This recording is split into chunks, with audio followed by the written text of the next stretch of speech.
Pagbasa mula sa mga gawa ng mga apostol.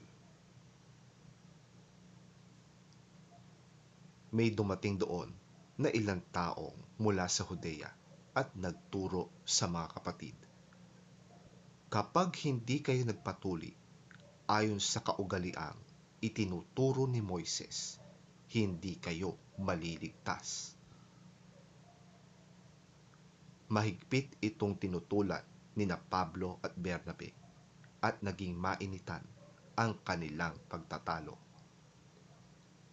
Kaya't napagpasyahang papuntahin sa Jerusalem sina Pablo at Bernabe at ilan pang kapatid na taga-Antioquia upang ang suliraning ito ay isangguni sa mga apostol at sa pinuno ng iglesia. Kaya't minabuti ng mga apostol, ng mga pinuno ng iglesia at ng buong iglesia na pumili ng ilan sa kanila upang suguin sa Antioquia kasama nila Pablo at Bernabe. Ang mga napili nila ay si Judas na tinatawag na Barsabas at si Silas na mga lalaking iginagalang ng mga kapatid. Ipinadala nila sa kanila ang sulat na ganito ang nilalaman. Kaming mga apostol at pinuno ng iglesia ay bumabati sa mga mananampalatayang Hentil sa Antioquia, sa Syria at sa Cilicia. Nabalitaan naming ginugulo kayo ng ilang kasamahan naming galing dito, kahit na hindi namin sila inuutusan. At binabagabag nila kayo sa pamamagitan ng kanilang itinuturo. Kaya napagkaisahan namin magpadala sa inyo ng mga sugo. Kasama sila ng ating minamahal na sina Bernabe at Pablo, mga taong hindi nag-atubiling itaya ang kanilang buhay sa paglilingkod sa ating Panginoong Hesukristo. Isinugo namin sa inyo sina Judas at Silas upang ipaliwanag ang sinasabi sa sulat na ito, sapagkat minabuti namin at ng Espiritu Santo na huwag na kayong atangan ng iba pang pasanin maliban sa mga bagay na talagang kailangan. Huwag kayong kakain ng anumang inihandog sa mga Diyos-Diyosan, ng dugo at ng hayop na binigti. Huwag kayong makikiapid. Layuan ninyo ang mga yan at mapapabuti kayo. Paalam.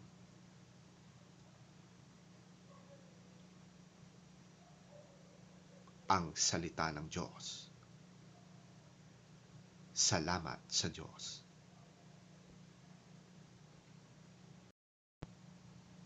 Pagbasa mula sa aklat ng pahayag. Napasailalim ako sa kapangyarihan ng Espiritu at ako'y dinala ng anghel sa ibabaw ng isang napakataas na bundok. Ipinakita niya sa akin ang Jerusalem, ang banal na lungsod na bumababa mula sa langit, buhat sa Diyos. Nagliliwanag ito dahil sa kaluwalhatian ng Diyos, kumikislap na parang batong hiyas, gaya ng hasper, ng diamanting sinlinaw ng kristal. Ang pader nito'y makapal, mataas, at may 12 pinto, at sa bawat pinto ay may bantay na anghel. Nakasulat sa mga pinto ang pangalan ng 12 lipi ng Israel. May 3 pinto ang bawat panig, 3 sa silangan, 3 sa timog, 3 sa hilaga, at 3 sa kanluran. Ang pader ng lungsod ay may 12 pundasyon at nakasulat dito ang pangalan ng 12 apostol ng Kordero.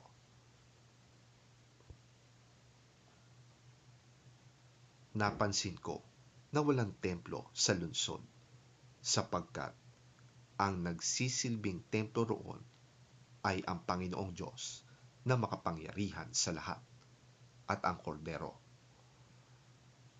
Hindi na kailangan ang araw o ang buwan upang bigyang liwanag ang lungsod sapagkat ang kaluwalhatian ng Diyos ang nagbibigay ng liwanag doon. Ang Kordero naman ang siyang ilawan.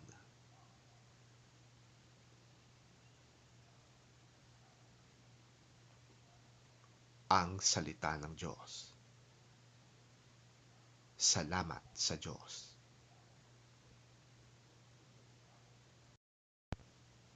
Ang mabuting balita ng Panginoon ayon kay San Juan. Papuri sa iyo, Panginoon.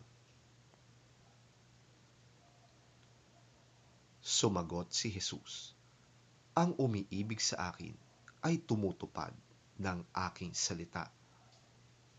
Iibigin siya ng aking Ama, at kami tatahan at mananatili sa Kanya. Ang hindi tumutupad sa aking mga salita ay hindi umiibig sa akin.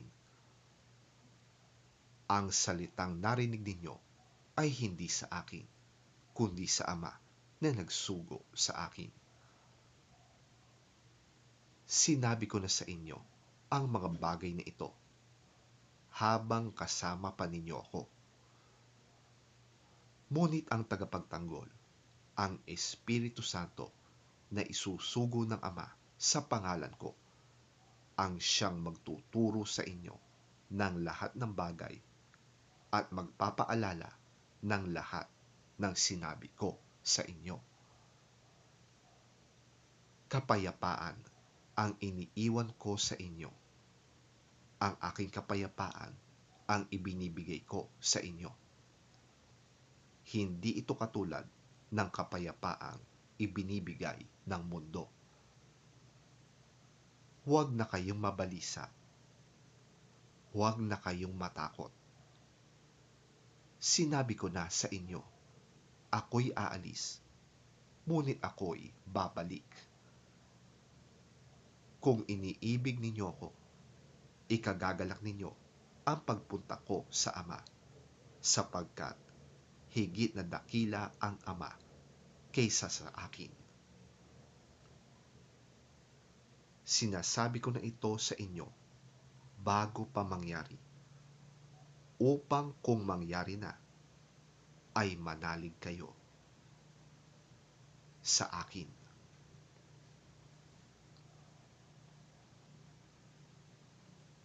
Ang mabuting balita ng ating Panginoon. Pinupuri ka namin, Panginoong Hesukristo. Those who love me will obey my teaching. My Father will love them, and my Father and I will come to them and live with them. Those who do not love me do not obey my teaching. And the teaching you have heard is not mine, but comes from the Father who sent me. I have told you this while I'm still with you. The help of the Holy Spirit, whom the Father will send in my name, will teach you everything and make you remember all that I've told you. Peace is what I leave with you. It is my own peace that I give you. I do not give it as the world does. Do not be worried and upset. Do not be afraid. You heard me say to you, I'm leaving, but I will come back to you. If you loved me, you would be glad that I am going to the Father, for he is greater than I. I have told you this now, before it all happens, so that when it does happen, you will believe.